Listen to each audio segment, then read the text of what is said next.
Welcome back to the Deep Dive. We're here again to get into those stories that will really capture our imagination, don't they? They really do. And today, we're diving into something truly glittering. Something that's fascinated people for, well, centuries. Lost treasures. Mm-hmm. Just try and picture this for a second. Think about dawn, mist rising off Lake Guadavita, way back in what's now Colombia. A new Muisca ruler, literally covered in gold dust, walks towards the lake. Yeah, the gilded one. Exactly. His attendants row out, with bowls full of offerings.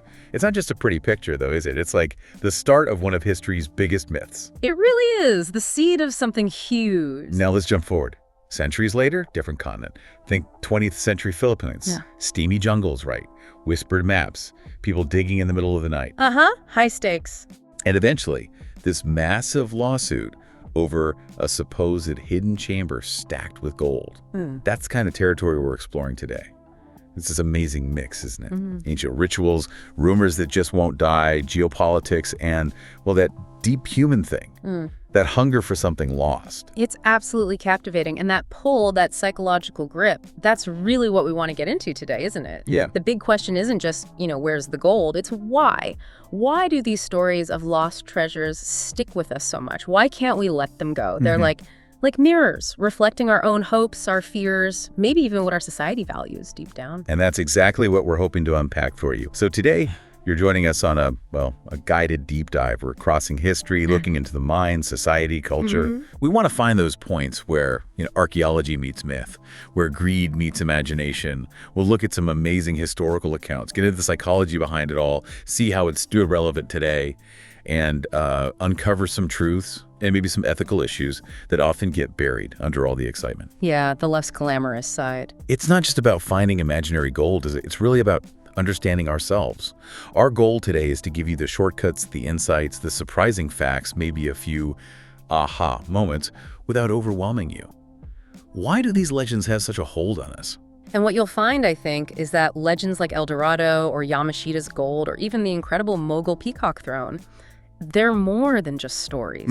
They're lenses, powerful ones. They let us see human desire, unfiltered. They show us real societal impacts, and they force us to think about that tricky balance between the excitement of discovery and the risk of, destroying things forever. Okay, let's dig in then. Let's start with the history, lay the groundwork, trace where these legends came from, how they changed over time, maybe pinpoint some key moments. Makes sense. And where better to start than El Dorado? I mean, it's practically the definition of a lost city of gold, isn't it? Yeah. But it started as something much smaller, much more specific. It absolutely did. The most persuasive origin story for El Dorado takes us way back. Before Europeans arrived, we're in the Andes with the Muisca people in modern-day Colombia. Right. And initially, it wasn't a city at all. It was a ritual, a very profound one, tied to power, spirituality. Okay. So when a new chief, the Zipa, was inaugurated, he'd be covered head to toe in fine gold dust. Literally, he became El Dorado, the gilded one. Wow. Then, part of the ceremony, he'd go to Lake Guadavita, a sacred place for them. We'd wash the gold off into the lake, and attendants would throw in gold offerings, emeralds, other valuables. So not throwing away wealth, but an offering. Yeah, exactly. It was deeply spiritual. An offering to their gods, a symbol of the chief's authority, both spiritual and worldly. It was specific, local, and incredibly meaningful for that community. That's a powerful image. Yeah. And it makes you wonder, how did a specific person, a specific ritual morph into this idea of a whole city, a kingdom of gold in the European mind? Well, the transformation started almost as soon as the Spanish conquistadors showed up, early 16th century. Right, the arrival. Eyewitness accounts started filtering back to Europe, but these accounts were often fragmented, misunderstood, maybe based on hearsay from indigenous people trying to understand these newcomers themselves. Or maybe trying to send them somewhere else. Possibly. But these reports began to twist the story. El Dorado wasn't the chief anymore. It was becoming a city, a whole kingdom, just overflowing with gold. Convenient narrative for them, I imagine. Extremely convenient. It wasn't just a mistake. It kind of justified their invasions, right? Yeah. Painting the new world as this endless source of riches, ready to be taken, rather than a place with its own complex spiritual life. So you get figures like Gonzalo Pizarro, Francisco Orellana, driven by this, insatiable hunger for gold and glory. They led these brutal expeditions through the Amazon, across the Andes, specifically looking for this place. And those expeditions must have been hellish. Absolutely deadly, often disastrous. But even their failures just fueled the myth more. The gold was always just over the next mountain, just down the next river. The sunk cost fallacy kicking in already. Pretty much. And over centuries, you have map makers, adventurers, even people just writing from their armchairs, amplifying it, putting El Dorado on maps, always shifting its location, always just out of reach. It moved from being a potential place to this powerful metaphor for unattainable wealth. Ultimate desire. So it wasn't just a simple misunderstanding. There's a whole European mindset driving this, reshaping the story. Oh, completely. You have to understand the context. European hunger for money, for gold. Their ideologies, their belief in their right to conquer. They basically just lumped together different indigenous rituals, archaeological finds they maybe stumbled upon, and saw it all through their own lens of greed and empire. They took this very specific, local spiritual act and blew it up into a global obsession. And that narrative justified everything that followed. It absolutely did. It fed their ideas about the New World being this treasure chest, and it gave them a powerful reason in their minds for colonial expansion. It changed how people saw entire continents for hundreds of years. If we look at the timeline, it really shows that evolution, doesn't it? Yeah, it helps visualize it. You have the pre-1500s, the actual Miska rituals, the foundation. Then maybe 1530s to the 1600s, the Spanish arrive, the first reports start twisting the story. Right. 1600s to 1800s. That's the era of relentless searching, the maps getting wilder, the cartographic mythology phase. Mapped fantasies, basically. Kind of. And then 19th, 20th centuries, it gets romanticized in literature, but at the same time, archaeology starts to step in, trying to figure out the real origins, the actual significance. Okay, that's a fascinating trajectory for a myth. Let's shift gears now to our next legend. Very different vibe, different context. We're leaving ancient rituals behind and jumping into the harsh realities of the 20th century.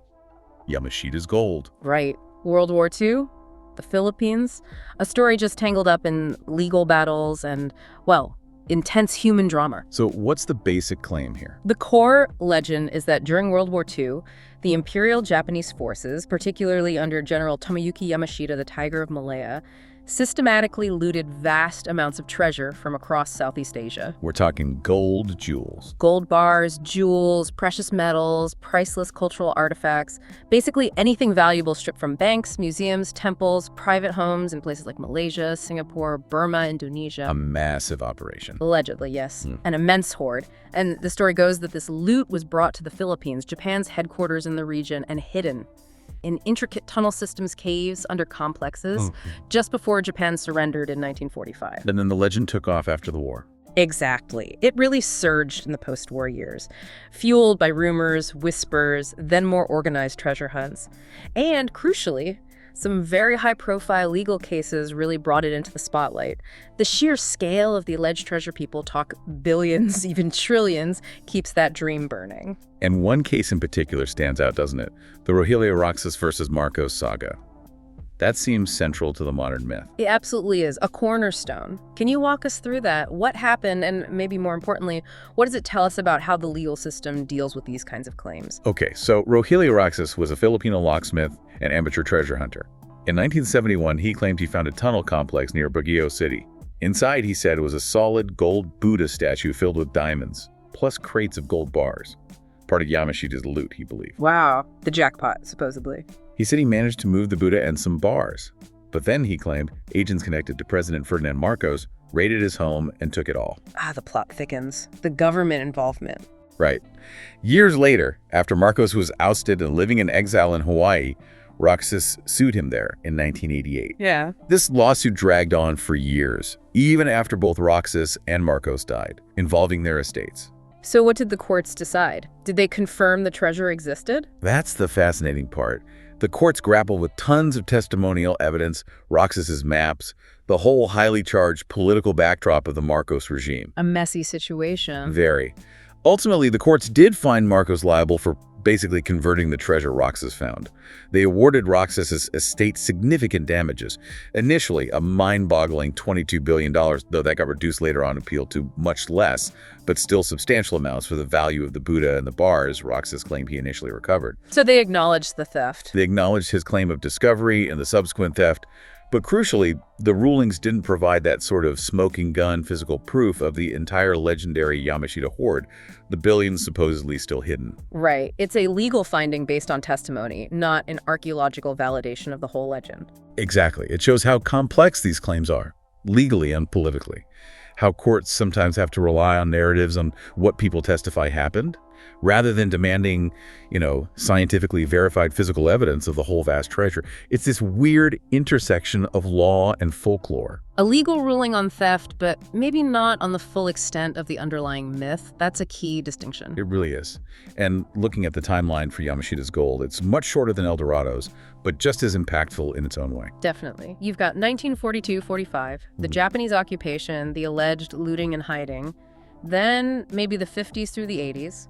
The rumors start. The first digs, often secret private searches, heating up across the Philippines. Then the big legal battle. Right, 1988 to roughly 1998, the Roxas v. Marcos case dominates, putting the legend on the world stage. And then 1990s to now, it just persists. Yeah. Constant private hunts, occasional reports of finds, usually unverified, and it remains this powerful national myth, tangled up with issues of corruption, national identity. So from hidden wartime caches, let's pivot again, to a different kind of scattered wealth. Still tied to conquest, but maybe with more. Initial splendor. The Mughal Empire's incredible jewels, and the fate of the legendary Peacock Throne. Ah, yes. A story of staggering opulence meeting brutal reality. The Mughal court in Delhi, the level of grandeur is almost hard to grasp today. Pure luxury. Beyond luxury. They created these magnificent imperial symbols, and the absolute pinnacle was the Peacock Throne. It wasn't just a chair, it was a statement. A symbol of the emperor's divine majesty, his power. What made it so special? The materials. Unbelievable materials, studded with legendary gems we still know today. The Koh-i-Noor diamond was supposedly part of it, the Timur ruby, hundreds of other huge emeralds, sapphires, pearls, all set in solid gold and intricate enamel work.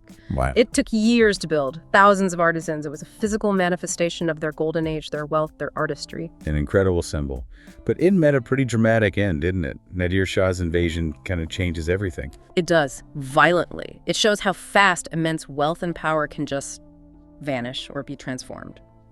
In 1739, Nadir Shah, the ruler of Persia, invades Delhi, sacks the city. It was utterly devastating.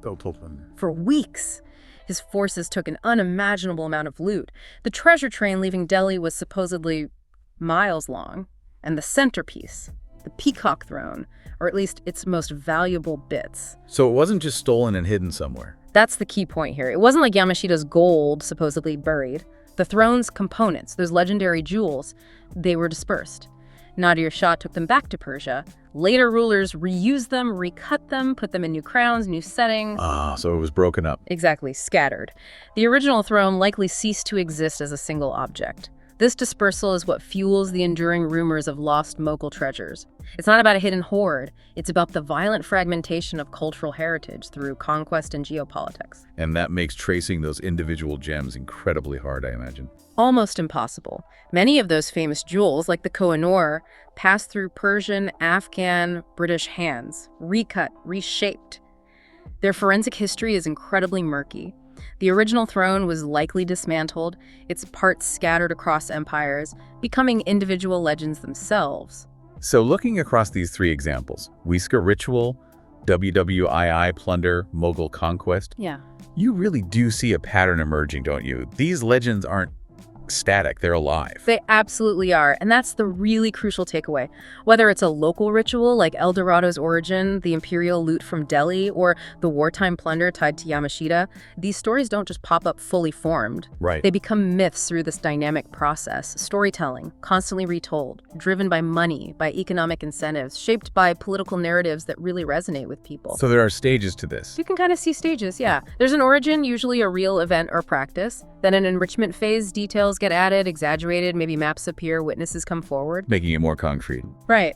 Then often an institutionalization. It gets written down in books, governments or companies launch official missions, maybe court cases like Roxas v. Marcos happen, giving it a veneer of legitimacy. And finally, it hits popular culture. TV shows, novels, games, ensuring it stays alive in our collective imagination, passed down through generations. that's a really clear way to think about it. Not static objects, but evolving narratives. Which leads us perfectly to the next big question. The human factor. Why?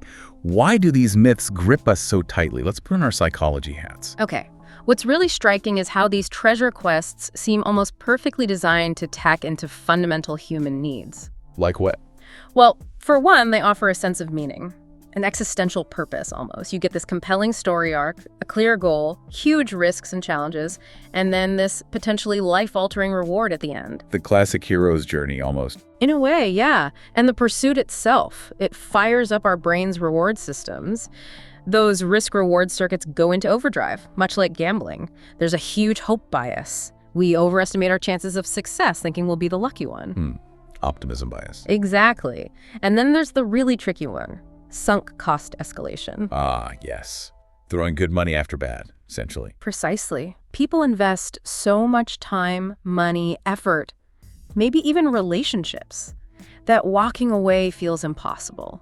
To quit means admitting all that past investment was potentially for nothing. So digging deeper feels like the only rational choice, even when it's not. Right. It becomes emotionally addictive. It gives purpose, focus, even a sense of community for those involved. It's tragically human. Tragically human is right. Are there other cognitive biases working overtime here too?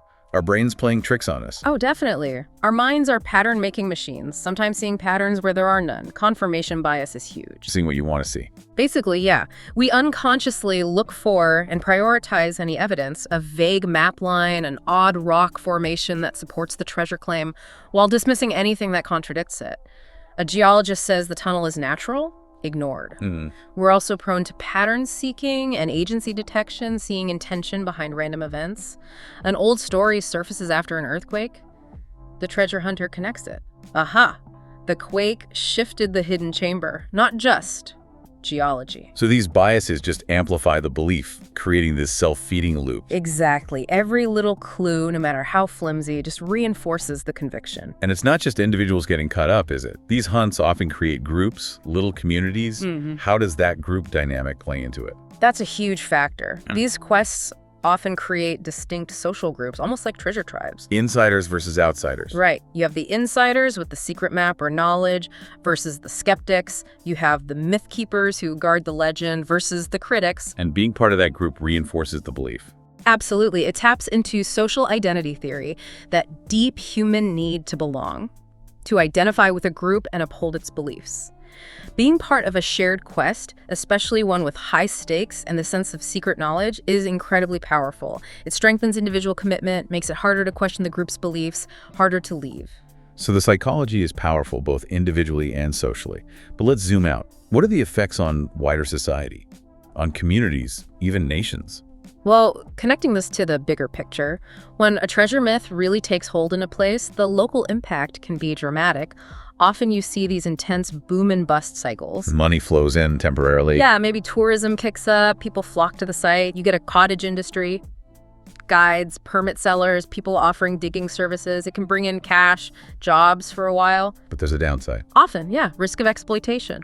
Local communities might get drawn into dangerous digs based on promises that rarely pan out.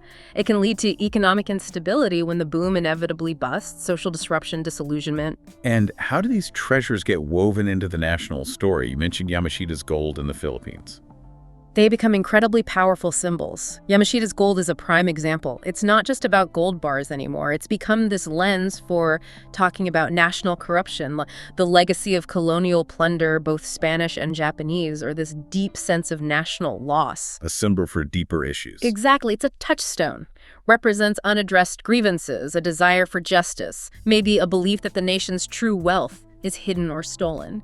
It really makes you think, what other national myths out there are fueled by this idea of lost glory or hidden riches? How does it shape a country's identity? And this often seems to bleed into conspiracy culture, doesn't it? Secret maps, cover-ups. There's a fascinating overlap there. Treasure myths frequently intersect with those broader conspiracy ecosystems. Secret maps, government cover-ups, powerful elites supposedly controlling the finds, hidden archives holding the real truth. Fueling mistrust. Absolutely. It feeds mistrust of institutions, governments, experts, historians, and it helps create what sociologists call alternative epistemic communities. Meaning? Basically, groups that build their own version of reality, their own truth, based on these unsupported claims. often cut off from mainstream facts. For instance, some Yamashita believers think the U.S. secretly recovered the Gold Post WWII to fund black ops, and any denial is just part of the cover-up. And that kind of belief system is hard to challenge with facts. Incredibly hard. Any evidence against it just gets woven into the conspiracy itself. It's this powerful feedback loop. Hunting for treasure reinforces the conspiracy, and the conspiracy justifies the hunt. So there's the thrill, the hope, but also a very dark side. Obsession, danger. What are the real harms here, psychologically and practically? The dangers are very real, often devastating. For individuals, the obsession can consume everything. Finances gone, life savings poured into holes in the ground, relationships destroyed. And physical danger, too. Absolutely. Unregulated digs are incredibly dangerous. Tunnels collapse. People talk about booby traps, whether real or imagined. The fear is real, and accidents happen. People risk and sometimes lose their lives. It can lead to utter personal ruin. And beyond the individual, the impact on history itself. That's the other tragedy. Irreversible harm to our cultural heritage. Illegal digging, looting. It rips artifacts out of their context. Why is context so important? Because the context is the story. Where an artifact was found, how deep, what was around it, the soil layers, that's the data. That tells us its age, its use, its meaning, its connection to the people who made it. Like tearing a page out of a book. Exactly. An artifact found without that documented context becomes scientifically almost worthless. It's just an object. The story is gone, permanently erased. We lose invaluable data that could answer big questions about the past. It's a profound loss. A stark reminder of the cost behind the thrill. Okay, let's bring this into the present day. Why, despite all we know, despite technology, do these myths still have such a powerful grip? Pop culture seems like a huge factor. Oh, pop culture is a massive engine here. TV and streaming have basically turned treasure hunting into ongoing entertainment, often blurring the lines between real archaeology and just spectacle. Shows like The Curse of Oak Island. Exactly. Oak Island, Treasure Quest, countless YouTube channels. They have huge, dedicated audiences worldwide, and watching that drama unfold, it definitely inspires more amateur searching. But is it accurate? Well, that's the issue. The media often prioritizes the dramatic story, the speculative claim over careful scientific methods. Sometimes it borders on pseudo-archaeology. Are viewers tuning in for history or just the thrill of the chase, even if the evidence is thin? Production needs drama. Right. Every little blip on a sonar scan becomes a potential breakthrough. It can be pretty misleading. And it's not just TV, right? Games, books. They keep these tropes alive. Definitely. Video games and books constantly recycle these treasure motifs. Think Indiana Jones, the archetype, or games like Tomb Raider, Uncharted. Yeah. Immersing players in these fantastical quests. Keeps the dream alive. It really does. The hidden treasure, the ancient map, the daring adventure, it's still a hugely successful formula. It keeps the allure of lost riches fresh for new generations, constantly reigniting interest in these old legends, no matter how improbable. Beyond entertainment, though, these old stories are popping up in new ways. Politics, law, debates about restitution. Yeah, it's fascinating how the same romantic narratives are forcing some really important, sometimes difficult conversations today, especially around provenance and repatriation. Provenance meaning? Where an object actually came from, its documented history of ownership. And repatriation is about returning artifacts to their places of origin. Like the Elgin marbles or Benin bronzes debate. Exactly. It directly confronts the legacy of colonial plunder, where so much was taken during invasions and ended up in Western museums. Now there's a growing global movement pushed by organizations like UNESCO and national laws to fight illicit trafficking and advocate for returning looted heritage. So it shifts the focus from finding to belonging. Precisely. Who does this heritage truly belong to? How do we address past injustices, heal historical trauma? It's about seeing cultural heritage as humanity's shared property, not just whoever happens to possess it now. And those stories of secret caches like Yamashita's gold, they're still being used in modern political arguments. Oh, absolutely. Especially Yamashita's gold. It constantly fuels claims about hidden national fortunes being hoarded by corrupt officials, depriving the country of its wealth. These aren't just fringe theories. They influence public opinion, erode trust in government, sometimes even affect international relations if other countries are implicated. So the legend becomes a political tool. A very potent one. It shapes how people see their leaders, their nation's economic situation. It's much more than just a treasure hunt. And the digital age must be pouring gasoline on this fire, right? Information spreads so fast now. Undeniably. The internet, social media, They've transformed everything. A blurry photo, a vague claim of a find can go viral globally in hours, often with zero verification. Sparking new hunts instantly. Right. And you also have new ways to fund these things. Crowdfunding, private investors. People can raise serious money now for big, elaborate digs. Which sounds potentially risky if they're unregulated. Exactly. It increases the scale of private hunts, but raises huge ethical questions. Who's overseeing this? What about accountability if sites get damaged? And technology itself. Satellite imaging, radar. It seems like it should help, but maybe it's a double-edged sword. It absolutely is. Tools like satellite imagery, LiDAR, that laser mapping tech ground-penetrating radar, they are invaluable for real archaeology, helping find buried sites non-invasively. But misused by treasure hunters. Frequently. For archaeologists, these tools show anomalies that warrant careful, systematic investigation. For a treasure hunter, a fuzzy satellite image or a weird GPR blip might become proof of a hidden chamber, leading to immediate destructive digging. Giving speculation a high-tech loss. Precisely. It adds this air of scientific credibility to purely speculative searches, fueling the chase even more, even if the interpretation is totally flawed. The promise of tech can end up destroying history. Okay, let's wade into some of the controversies directly. There are common misconceptions we really need to push back on, like that idea. If someone reported it, it must be real. Yeah, that's a fundamental flaw in logic that props up so many myths. These grand legends, cities of gold, mountains of bullion are often built on just a few, maybe ambiguous eyewitness accounts from long ago. Passed down, embellished. Exactly. Perfect. Repeated, amplified over generations until they feel like solid facts. But when you apply rigorous archaeology demanding verifiable evidence, context, careful documentation, it almost never validates those huge, fantastical claims. The evidence points elsewhere. Usually, yes. To localized rituals, smaller finds, maybe symbolic offerings, not the immense hordes of legend. It really shows the power of storytelling, how a tiny seed of truth can grow into this unbelievable fantasy. And we talked about the legal system getting involved, like with Roxas. But a court ruling isn't the same as proving the treasure exists as described, is it? That's such an important distinction. Legal proof versus historical or archaeological proof. Court rulings, like in the Roxas case, often focus on testimony. Did this person claim to find something?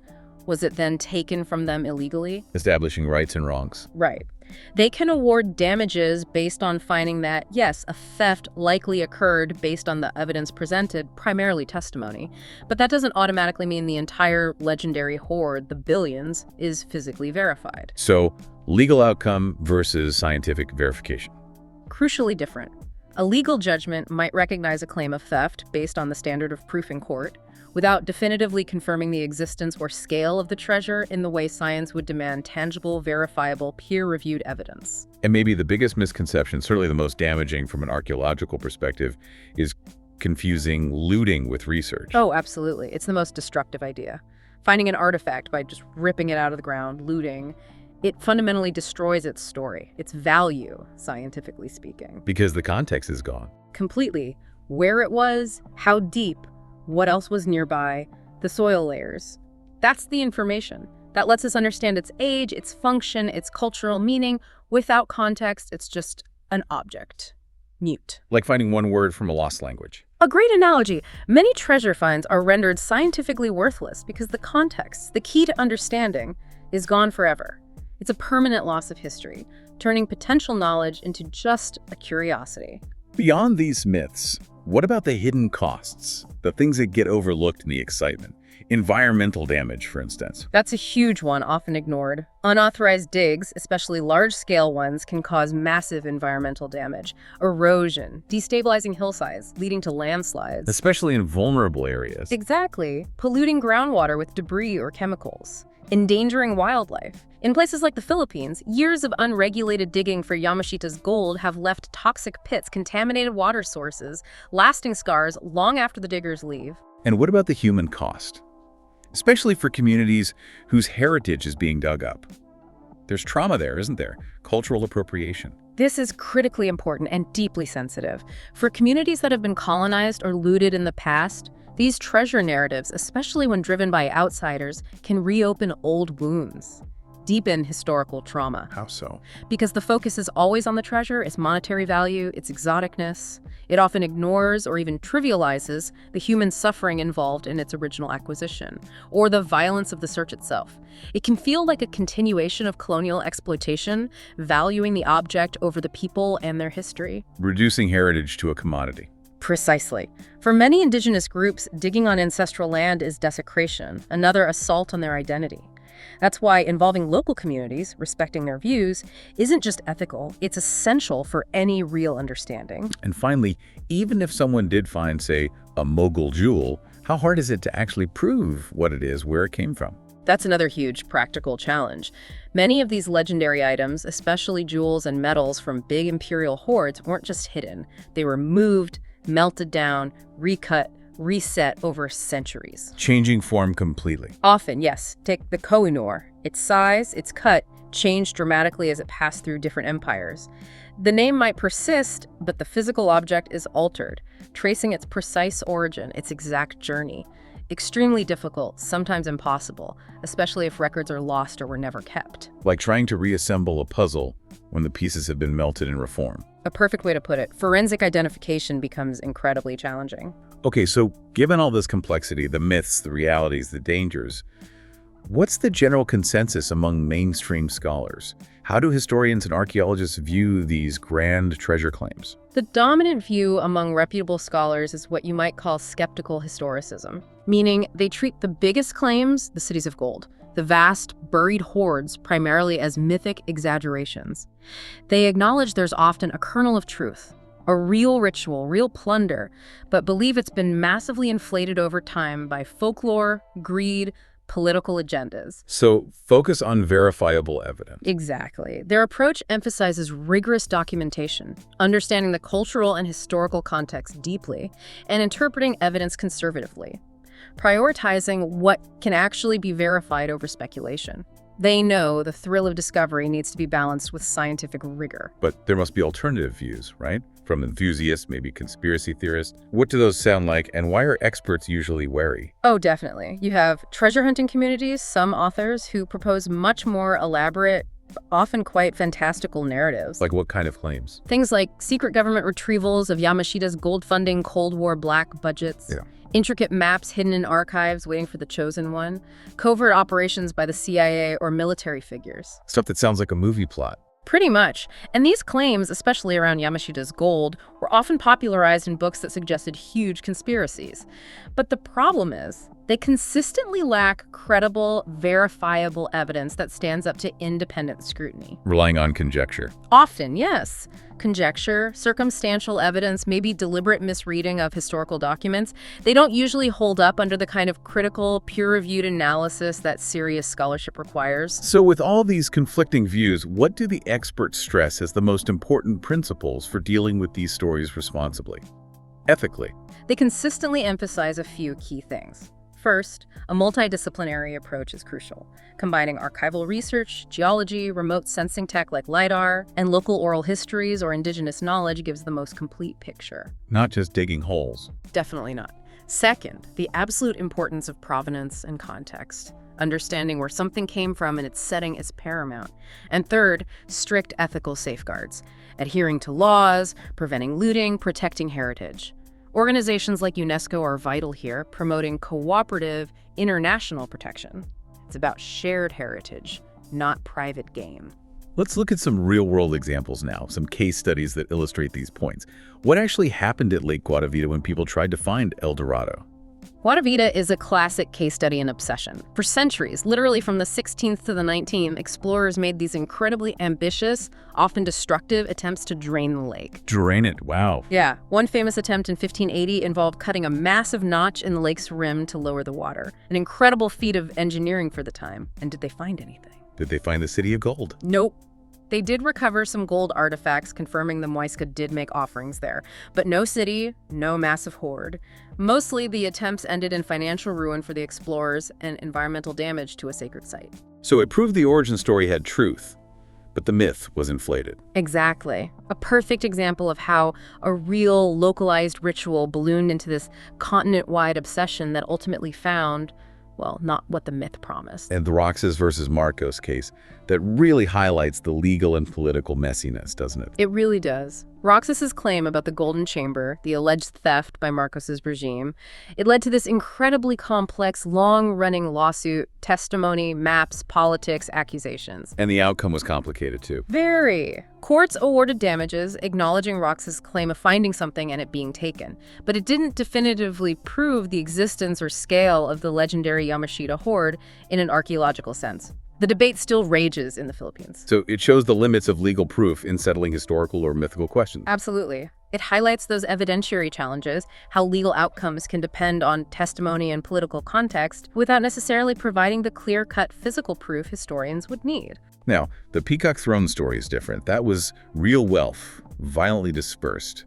What's the lesson there? The Peacock Throne is a vital counterpoint. It reminds us that sometimes immense treasures were real, concentrated, and then scattered by historical forces. Nadir Shah's sack of Delhi in 1739 was a brutal reality. And a myth. Not a myth at all. The Mughal treasures were dispersed, the throne itself was likely dismantled, its priceless components scattered across empires, recut, reused, their origins obscured. It's a powerful example of how conquest can destroy cultural heritage, turning tangible objects into legends of lost wealth through violence. Not all lost treasures are just stories. And what about the media's role? We mentioned the Curse of Oak Island. What can we learn from a show like that? Oak Island is fascinating as a media phenomenon. It's run for so long, has such a dedicated following. It clearly shows how TV can shape public perception of treasure hunting. Blurring lines between entertainment and archaeology. That's the main criticism. While it touches on history and uses technology, the production needs drama. Every anomaly is hyped as a potential clue.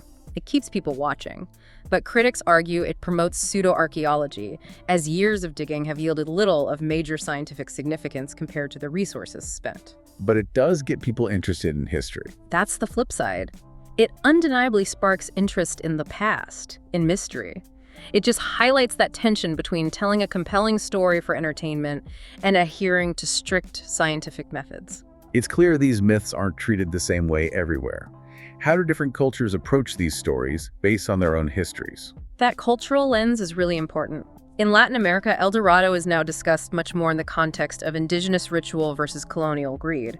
It's about reclaiming the narrative, looking at it from the Muisca perspective too. And Southeast Asia, Yamashita's gold. There, it's deeply tied into national memory, wartime trauma, ongoing political debates about corruption, and even modern treasure hunting businesses. It's a living, breathing part of the national conversation.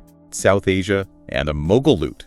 That connects directly to today's big conversations about colonial plunder, museum ethics, repatriation. Who owns the Koh-i-Noor? Should artifacts be returned? It's about historical justice. And the West, North America, Europe. Here, treasure myths often fuel pop culture and entertainment, maybe in a more romanticized way. But there's also a growing legal framework trying to protect heritage, fight trafficking, guided by UNESCO, a shift towards seeing heritage as a collective responsibility. This has been, well, a really fascinating deep dive. It really brings home that these stories, these lost treasures, they're never just about gold or jewels, are they? Not at all. They're mirrors, reflecting how we remember our past, what we value, how we tell stories about violence, about glory, how those stories get passed down. And the fact they endured tells us something important about ourselves, doesn't it? I think so. It's just we're often less obsessed with the objects themselves and more with the human gaps they seem to promise to fill. Like what? Identity, justice. Identity, justice, adventure, maybe even some kind of personal redemption. These legends tap into very deep-seated human desires and anxieties. They're like maps. In a way, maps of desire, identity, meaning. So as you, our listeners, think about all this, here's a thought to chew on. We have these incredible new technologies, satellite imaging, LiDAR, ground-penetrating radar. How are they going to change this relationship between myth and reality? Good question. Will they finally put some legends to rest, provide definitive answers, or will they just lead to new, maybe more sophisticated kinds of hunts, pushing the search into new territory? And that leads to other questions for you to explore, too. Can we actually create strong enough legal frameworks, global cooperation, to stop the illicit trade in antiquities, while still allowing local communities to benefit responsibly from their genuine heritage? And maybe even, will our evolving ethics around cultural repatriation eventually change what we even mean by treasure? shifting it away from private booty toward something more like shared cultural memory, universal heritage. Food for thought, definitely. Ultimately, understanding these stories, I think it challenges all of us to engage with the past thoughtfully, responsibly. We can still appreciate the wonder, the mystery in these legends, right? Right. Without endorsing the destruction or the harm that often comes with chasing them. Absolutely. Keep exploring, keep asking questions. Exactly. Keep exploring, keep questioning, and join us next time on The Deep Dive.